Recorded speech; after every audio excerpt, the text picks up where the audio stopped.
সবাইকে স্বাগত দীপ্ত সন্ধ্যার সংবাদে। সাথে রয়েছে দোলা ডলরেজ। শুরুতেই জানাবো সংবাদ শিরোনাম। জামায়াতের প্রার্থীর মৃত্যুতে শেরপুর ৩ আসনে নির্বাচন বাতিল, পরে নতুন তফসিল। লিবিয়ার প্রয়াত শাসক গাদ্দাফির ছেলে সাইফ আল ইসলাম গুলিতে নিহত হয়েছেন।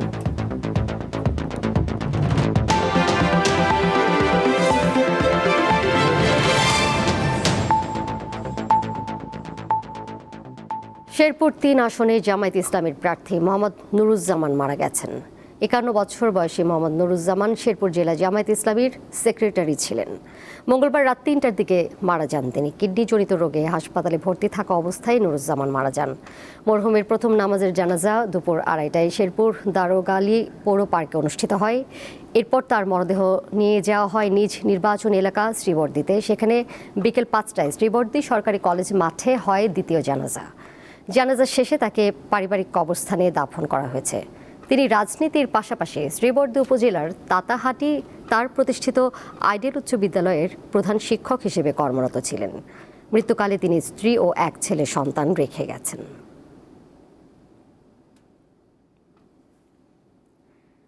এদিকে একজন বৈধ প্রার্থী মারা যাওয়ায় আরপিও অনুযায়ী শেরপুর ৩ আসনে নির্বাচন বাতিল করা হয়েছে বলে জানিয়েছেন নির্বাচন কমিশনার আব্দুর রহমান এল মাসুদ।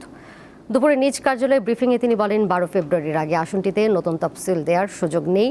দেশের বিভিন্ন স্থানে প্রার্থীদের আচরণ বিধি ভঙ্গের ঘটনায় ব্যবস্থা নেওয়া হচ্ছে জানিয়ে তিনি আরও বলেন, নির্বাচনে নিয়োজিত কর্মকর্তারা কোনো প্রার্থীর পক্ষে পক্ষপাতিত্ব করলে তার বিরুদ্ধেও তদন্ত কমিটির কাছে অভিযোগ দেওয়া যাবে বলে জানান তিনি।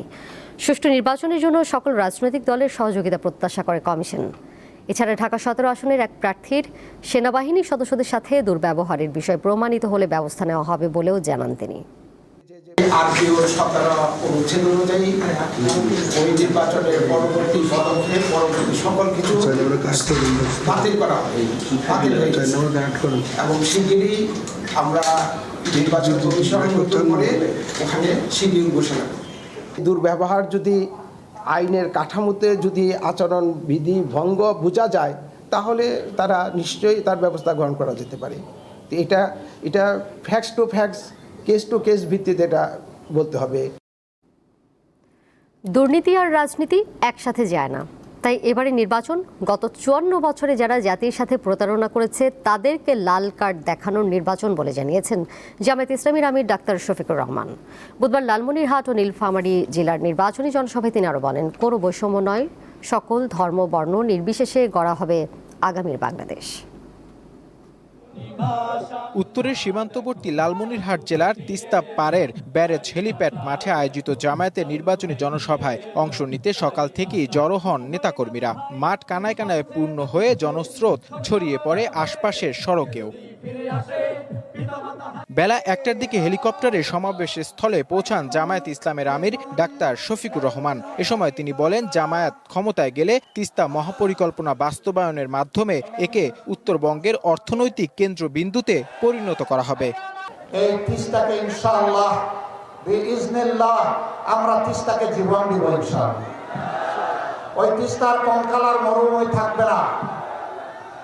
এই তিস্তা হবে উত্তরবঙ্গের অর্থনীতির কেন্দ্রবিন্দু ইনশাআল্লাহ। এখান থেকে হাইড্রো পাওয়ার হবে, এখানকার পানি সারা উত্তরবঙ্গকে ইনশাআল্লাহ উর্বর করে তুলবে। ১২ তারিখে নির্বাচনের মধ্য দিয়ে জাতির ভাগ্যে নতুন সূর্য উদিত হবে জানিয়ে জামায়াতের আমির বলেন, নির্বাচনের মাঠে একটি দল নিজেদের অবস্থান বুঝতে পেরে এখন হ্যাঁ ভোটের পক্ষে প্রচারণা চালাচ্ছে। ১২ তারিখে এই নির্বাচন কোনো সাধারণ নির্বাচন না। স্বাধীনতার পর থেকে ৫৪টি বছর যারা জাতির সাথে দুকাবাজি করেছে, বিশ্বাসঘাতকতা করেছে, বেইমানি করেছে, এদেরকে লাল কার্ড দেখানোর নির্বাচন। কেউ প্রথম দিকে রাজি হন নাই, না ভোটের পক্ষে তারা শুরু করে দিয়েছিলেন অভিযান। পরে দেখেছেন জনস্রোতে ভেসে যাবেন, খবর থাকবে না, তারা এখন হা ভোটের পক্ষে কথা বলছেন। উত্তরের জেলা সীমান্তবর্তী এলাকা তিস্তা পাড়ের লালমনিরহাট হেলিপ্যাড মাঠের ১১ দলীয় জনসমাবেশে বক্তব্য রেখেছেন জামায়াতের আমির ডাক্তার শফিকুর রহমান। আগামীতে জনগণের ভোটে নির্বাচিত হলে তিস্তা মহাপরিকল্পনা বাস্তবায়নের আশ্বাস দেন তিনি। নূর আলম, লালমনিরহাট, দীপ্ত সংবাদ। দেশে নতুন জালেমের আবির্ভাব হয়েছে বলে জানিয়েছেন বিএনপি চেয়ারম্যান তারেক রহমান। দুপুরে নগরীর বেলস পার্ক ময়দানে জনসভায় এই কথা বলেন তিনি। বিএনপি ক্ষমতায় গেলে বরিশাল শেরেবাংলা মেডিকেল কলেজ হাসপাতালকে আধুনিকায়ন করা হবে বলেও জানান তিনি। এছাড়া ভোলা অঞ্চলের নদী ভাঙন রোধে বাঁধ নির্মাণ করার কথা বলেন বিএনপি চেয়ারম্যান। এর আগে দুপুর 12টার দিকে তিনি হেলিকপ্টারে বরিশালে পৌঁছান।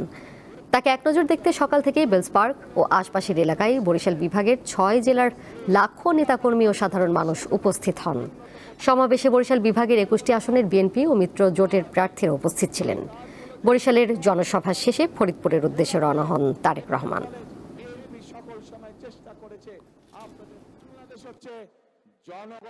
বরিশাল ভোলা ব্রিজ, এই কাজটি আমাদেরকে করতে হবে। এখানকার শেরেবাংলা মেডিকেল কলেজ, সেটিকে এলাকার মানুষের চিকিৎসার জন্য উন্নত করতে হবে। ভোলাতে মেডিকেল কলেজ, সেটির কাজে আমাদেরকে হাত দিতে হবে। সবচেয়ে বড় সমস্যা এই এলাকার নদী ভাঙন সমস্যা মানুষের। প্রিয় ভাই বোনেরা, এই বিশাল এলাকাকে আমাদের বেড়িবাঁধ দিতে হবে। বেড়িবাঁধ দিয়ে নদী ভাঙন আমাদেরকে ঠেকাতে হবে যে কোনো মূল্যে। বিএনপি সবসময় কাজে বিশ্বাসী, সমালোচনার রাজনীতিতে বিশ্বাস করে না বলে জানিয়েছেন দলটির মহাসচিব মির্জা ফখরুল ইসলাম আলমগীর। বুধবার সকালে ঠাকুরগাঁও 1 আসনে নির্বাচনী এলাকার নারগুন ইউনিয়নে আয়োজিত পথসভায় তিনি কথা বলেন। তিনি আরও বলেন, বর্তমানে একটি দল রাজনীতিতে সামনে আসছে যাদের আগে কখনো দেখা যায়নি। তাদের সঙ্গেই ছিল, একসাথে চলেছে, এখন নির্বাচনে অংশ নিতে আসছে। এতে আপত্তি নেই, তবে রাজনীতিতে মিথ্যা কথা বলতে দলটির নেতাদের প্রতি আহ্বান জানান তিনি। বিএনপি সবসময় আমরা কাজে বিশ্বাস করি, আমরা কর্মে বিশ্বাস করি, আমরা সমালোচনায় বিশ্বাস করি না। রাজনীতি করবেন, দয়া করে মিথ্যা কথা বলবেন না, কিবোর্ড গাইবেন না, কিবোর্ড গাইবেন না, অন্যের সমালোচনা ওইভাবে করবেন না। চট্টগ্রাম বন্দরের new mooring container terminal NCT পরিচালনায় বিদেশি কোম্পানির সাথে চুক্তির প্রতিবাদে অনির্দিষ্টকালের কর্মবিরতি পালন করছে বন্দরের শ্রমিক কর্মচারীরা। এর আগে গত শনিবার থেকে প্রতিদিন 8 ঘন্টা এবং গতকাল 24 ঘন্টা কর্মবিরতি পালন করেন তারা। দাবি পূরণ না হয় আজ থেকে অনির্দিষ্টকালের কর্মবিরতির ঘোষণা দেওয়া হয়। শ্রমিকদের অভিযোগ, বন্দরের নিজস্ব অর্থায়নে তৈরি স্বয়ংসম্পূর্ণ এনসিটি একটি লাভজনক টার্মিনাল হওয়ার পরও বিদেশি কোম্পানিকে পরিচালনার জন্য ছেড়ে দেওয়ার উদ্যোগ নেওয়া হয়েছে। এতে দেশের সার্বভৌমত্ব হুমকির মুখে পড়ার আশঙ্কা ছাড়াও অনেক শ্রমিক কর্মচারীর চাকরি হারানোর আশঙ্কা আছে উল্লেখ করে বন্দর কর্তৃপক্ষকে এই সিদ্ধান্ত থেকে সরে আসার দাবি জানিয়েছেন শ্রমিক কর্মচারীরা। অপরদিকে বন্দর কর্তৃপক্ষ বলছে, চট্টগ্রাম বন্দরকে আরও গতিশীল ও আধুনিকায়নের স্বার্থে এনসিটি পরিচালনায় বিদেশি একটি কোম্পানির সাথে চুক্তি স্বাক্ষরের প্রক্রিয়া চলছে। শুনানি হওয়া না হওয়া পর্যন্ত সকল ধরনের চুক্তির কার্যক্রম বন্ধ রাখতে বলা হয়েছিল, কিন্তু সেই আদালতের সেই নির্দেশনা আমাদের কর্তৃপক্ষ, সরকার, পিপিপি এবং বিডা কেউ মানছে না। বিধায় আমাদেরকে আন্দোলন চালিয়ে দিতে হচ্ছে।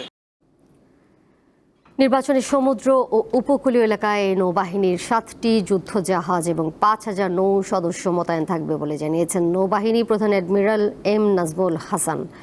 দুপুরে 13শ জাতীয় সংসদ নির্বাচন সুষ্ঠুভাবে সম্পন্ন করার লক্ষ্যে বাংলাদেশ নৌবাহিনীর কুতুবদিয়া কন্টিনজেন্ট পরিদর্শন ও নির্বাচন সংশ্লিষ্ট কর্মকর্তাদের সাথে মতবিনিময় শেষে তিনি এই কথা জানান। নির্বাচন সুষ্ঠু এবং নিরপেক্ষ করার জন্য অন্যান্য আইনশৃঙ্খলা বাহিনীর সাথে নৌবাহিনীর সদস্যরা সচেষ্ট রয়েছেন বলেও জানান তিনি।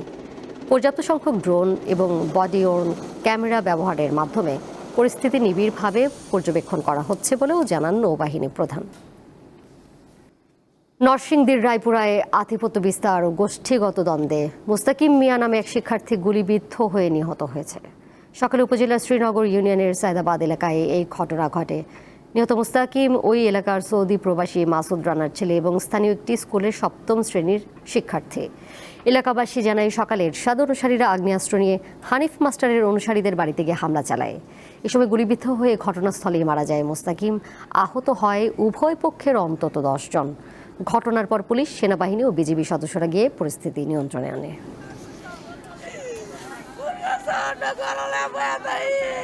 আন্তর্জাতিক প্রসঙ্গ।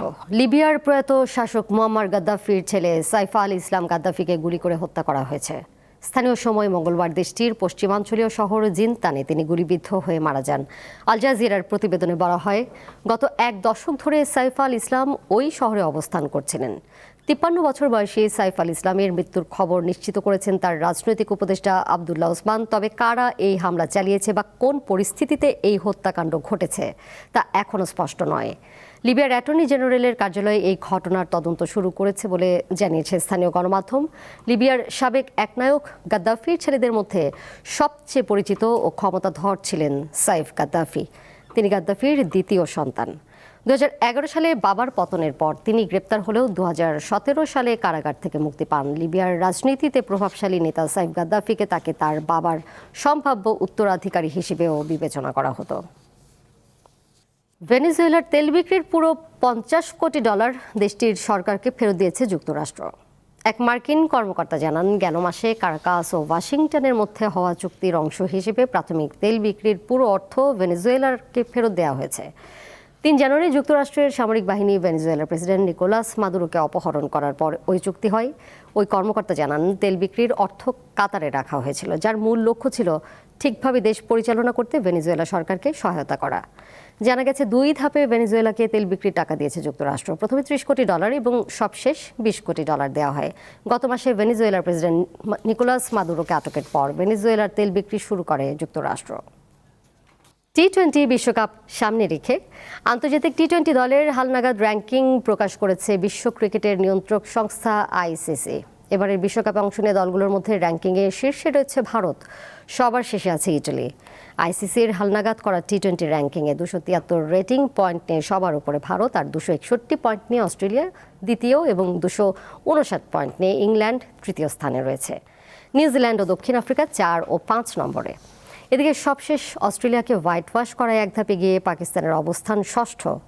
নিরাপত্তার ইস্যুতে ভারতে বিশ্বকাপ খেলতে না যাওয়া বাংলাদেশের অবস্থান পরিবর্তন হয়নি, 223 রেটিং পয়েন্ট নিয়ে যথারীতি আছে 9ম স্থানে। এর সাথে শেষ করব দীপ্ত সন্ধ্যার সংবাদ। যাবার আগে শিরোনামগুলো জানিয়ে দিব আরও একবার। জামায়াতের প্রার্থীর মৃত্যুতে শেরপুর 3 আসনে নির্বাচন বাতিল, পরে নতুন তফসিল। লিবিয়ার প্রয়াত শাসক গাদ্দাফির ছেলে সাইফ আল ইসলাম গুলিতে নিহত হয়েছেন।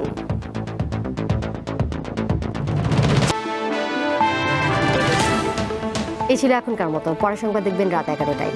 এছাড়াও আরও তথ্য এবং বিনোদনের নানা খবর জানতে যুক্ত থাকুন দীপ্ত ডিজিটাল প্ল্যাটফর্মে। ধন্যবাদ সবাইকে এতক্ষণ সাথে থাকার জন্য।